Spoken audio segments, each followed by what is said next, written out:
इस वक्त हम यारोली धाम में है और हमारे साथ में मौजूद है गौरवी शंकर महादेव गुरुदेव जी। गुरुदेव जी, वैदिक प्रक्रिया की बात करें तो किस तरीके से यहाँ पर पूरा कार्यविधि होती है और किस तरीके से चिकित्सा होती है? यहाँ पर बहुत सिंपल है। ईश्वर के प्रति आस्था, ईश्वर के प्रति विश्वास, श्रद्धा, दरबार के प्रति आदर और सम्मान जिसके अंदर है वो दरबार आता है। जब वो दरबार आता है तो दरबार उसको जो पुरातन पद्धति हमारे देश की, हमारे ऋषि मुनियों, वैदिक परंपराएं हैं, जो शास्त्रोक्त हैं, उनका पालन करवाता है। वो पालन करके अलग अलग विधियाँ हैं, वो अलग अलग तरीके से एक दिन की विधि भी है। वो एक दिन में व्यक्ति ठीक होकर अपना वैदिक नियमों का पालन करता है, हवन अनुष्ठान जो करना है सब करता है। दरबार के जो ब्राह्मण हैं, विद्वान ब्राह्मण हैं, सब कटपात्री जी के न्यास से जुड़े हुए। हमारे दरबार में कम से कम 22-23 ब्राह्मण देवता है। 100 से ही ब्राह्मण देवता आते हैं आवश्यकता में। 20-25-30 ब्राह्मण शहर से भी आ जाते हैं, तो 40-40, 50-50 ब्राह्मण मिल करके दरबार में वैदिक परंपराओं का पालन कराते हैं। एक ही दिन में पालन करने के पश्चात अपने रोगों और कष्टों को नष्ट करने का संकल्प करते हैं, प्रार्थना करते हैं। जब भगवान भोलेनाथ और माता कामाख्या के सामने, परम पूज्य हमारे गुरुदेव पंडित श्री राधारमण जी मिश्र और हमारी गुरु माता के सामने जैसे ही संकल्प करते हैं, वह नकारात्मक गंदगी बाहर निकल के नष्ट हो जाती है, रोग और कष्टों की। उसके स्थान पे जो आपके अनुष्ठान के द्वारा उत्पन्न सकारात्मक जो ऊर्जा है उसका स्थान ग्रहण कर लेती है और आप पूरी तरह से रोगों और कष्टों से मुक्त हो जाते हैं। ये पूरी तरह से आस्था और विश्वास का मामला है। नकारात्मक ऊर्जा और सकारात्मक ऊर्जा को अगर आम जन नहीं समझ पाते, इसको किस तरीके से समझ सकते हैं? बताते हैं। नकारात्मक ऊर्जा का मतलब होता है आप में आलस्य। अब आलस्य का काम है आपको काम नहीं करने देगी, ठीक है, ये नकारात्मक ऊर्जा कही जाएगी। किसी व्यक्ति को देख के आपको चिढ़ हो रही है तो ये आपके अंदर एक नकारात्मक ऊर्जा है। किसी व्यक्ति को हड़पने का मन कर रहा है कुछ पैसा उसका, ये नकारात्मक ऊर्जा है। लालच हो रहा है, ये नकारात्मक है। भय हो रहा है आपको, ये नकारात्मक है। तो ये सब चीजें जो हो रही है ये नकारात्मकता में आती है, सब नकारात्मकता की श्रेणी में है। और नकारात्मक होने के कारण फिर रोग पैदा होते, मस्तिष्क में सूजन पैदा होती सबसे पहले नकारात्मक स्मृतियों के कारण। और मेडिकल साइंस की बात करें, इन्हीं की जुबान में अगर बात करें तो प्रतिदिन प्रत्येक व्यक्ति 24 घंटे में कम से कम 60 से 70 हजार थॉट्स आते हैं। आदमी 60 से 70 हजार थॉट्स, उनमें से 3/4 नेगेटिव होते हैं। ये जो नेगेटिव थॉट्स हैं, इन्हीं के कारण मस्तिष्क में सूजन उत्पन्न होती है।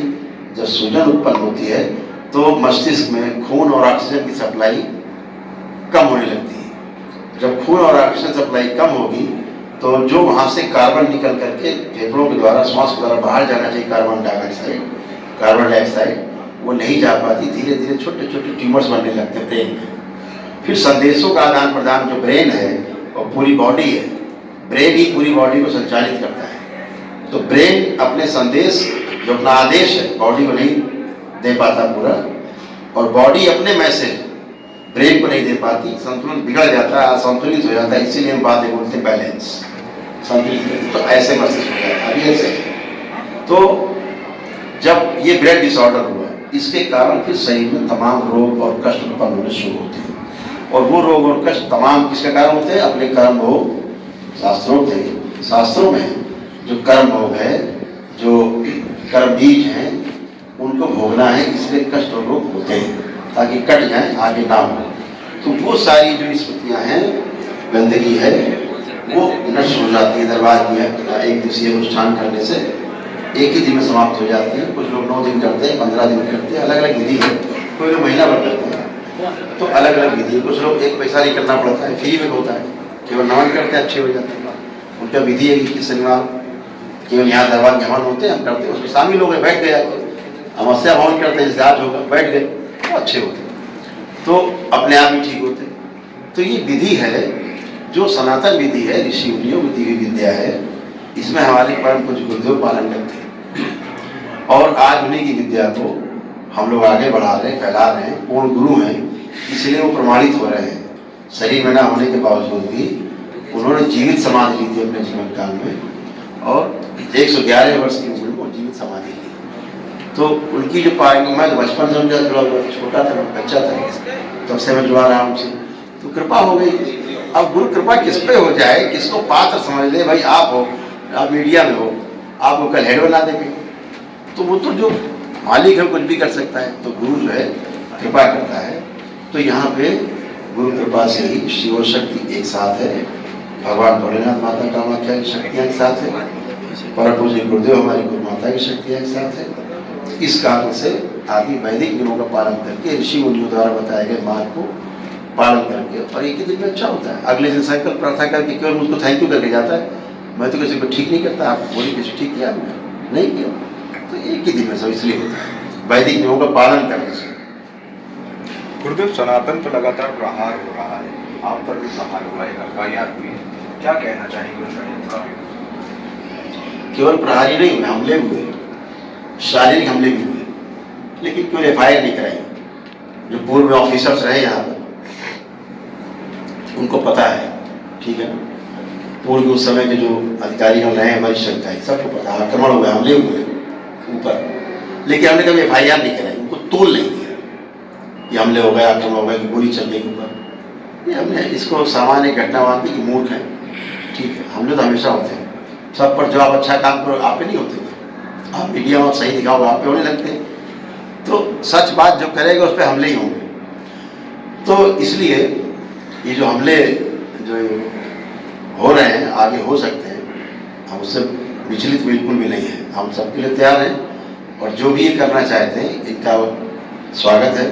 गलत सलत एफआईआर लिखाई उन्होंने, झूठी एफआईआर लिखाई, झूठे उन्होंने जो है वक्तव्य दिए हैं, झूठे भ्रम फैला करके, और 1 महीने पूरी घटना को 1 महीने बाद दिखाना, और ऐसा दिखाना कि प्लांट करके और फटाफट पूरा फैला देना मीडिया में, हल्कम बच गया लगता है जैसे कोई गोलियां चल गई हो, कोई एकदम अटैक हो गया हो, कोई इस तरह का माहौल बना दिया गया। तो हमारे लिए बहुत अच्छा है कि इसी बहाने आप लोग आए, सत्य को जानने के आप करीब आए। तो ये होते रहे। मेडिकल माफियाओं से जो दवा माफिया हैं उनके लिए धन्यवाद दे रहे हैं ना बार बार हम, कि उनका प्रयास है। डॉक्टर साहब को प्लांट किया उन्होंने कि डॉक्टर साहब जाइए और जरा कोई गड्ढम सड्ढम करिए, एक बार मिल के चले आइए, बाद में पता बना देंगे।